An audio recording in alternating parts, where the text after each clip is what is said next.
வணக்கம். நான் இப்பொழுது கென்யா நாட்டில் ரிஃப்ட் வேலி பெரும்பிளவு பள்ளத்தாக்கிற்குள் நடுவே நிற்கின்றேன். அதோ அந்த தெலுங்கில் தெரிகின்றது மலை, அதில் ஒரு கோடு போல தெரிகின்ற ஒரு பாதை. அந்த பாதையில் இருந்து எடுத்த வீடியோவை தான், காணொலியை தான் சற்று முன்பு பதிவு செய்திருந்தேன். அங்கே இருந்து நாங்கள் அப்படியே ஒரு 10-30 கிலோமீட்டர் சுற்றி அந்த பக்கமாக ரிஃப்ட் வேலிக்குள்ளே சுற்றி இப்படி வந்து இந்த இடத்தில் நிற்கின்றோம். கென்யாவில் குஜராத்தியர்கள் நிறைய இருக்கின்றார்கள் என்று சொல்லுகின்றோம். குஜராத்தியர்கள் எப்படி இங்கே வந்தார்கள்?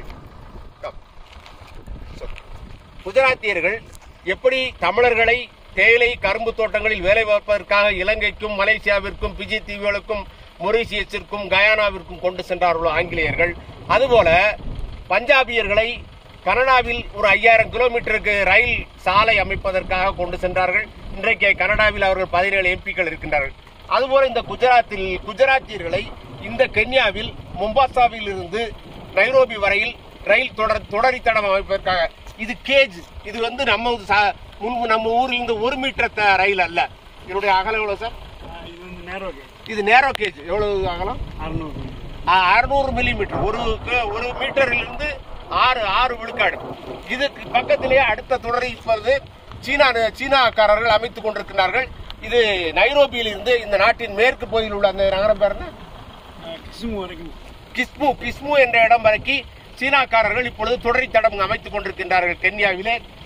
இன்று இப்பொழுது நாங்கள் இந்த ரிஃப்ட் வேலிக்குள்ளே இப்பொழுது லேசாக மழை தூர தொடங்கிவிட்டது. இந்த இடத்திற்கு சாலையை பாருங்கள். இந்த சாலை வழியாகத்தான் நாங்கள் வந்தோம். 10-20 கிலோமீட்டர் இப்பொழுது புதிதாக சாலை அமைத்துக் கொண்டிருக்கிறார். இதற்கு அடுத்து போனோம்னே கான்கிரீட் ரோடு. இது ஒரு 4 கிலோமீட்டர் கல் சாலை. இந்த சாலையில் கார் வந்தது. அடுத்து கான்கிரீட் சாலை. இங்க பாருங்க. இன்னொரு விஷயம், ரயில் கிராசிங்.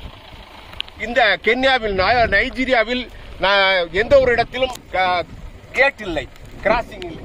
அதே போல கென்யாவிலும் நான் எங்குமே தொடரி தடங்கள் இணைகின்ற இடத்தில் ரயில்வே கேட் பார்க்கவில்லை. இது எல்லாம் வண்டிகள் நின்று அவங்களாக போய்க் கொள்கின்றார்கள். இந்த இடத்திற்கு இன்றைக்கு வந்தது உங்களுக்கு ஒரு செய்தியை தந்தது மகிழ்ச்சி. நன்றி.